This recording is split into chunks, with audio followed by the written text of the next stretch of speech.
Health comes first में आप सभी का स्वागत है। This is not a cooking channel. Here we share healthy tips and ideas from tested and trustworthy sources. Hello friends, आज हम जानेंगे कि हम नींबू से कैसे अपने कफ बाहर निकाल सकते हैं। सबसे पहले हमें नींबू का रस लेना है।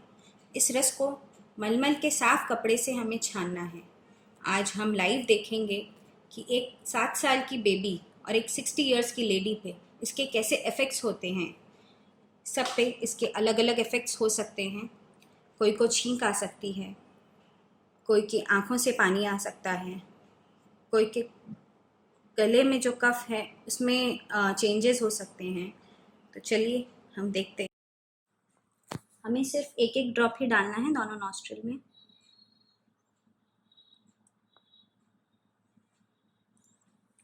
जो लोग नींबू से एलर्जिक हैं वो इसे ना डालें, और इसे आप 5 दिन के गैप में ही डालें। नींबू का हमारे जीवन में एक नहीं अनेक फायदे हैं। जानते हम सब कुछ हैं, लेकिन जीवन में प्रयोग करना सबसे जरूरी है। धन्यवाद। If you wish to make a difference, share your ideas with us.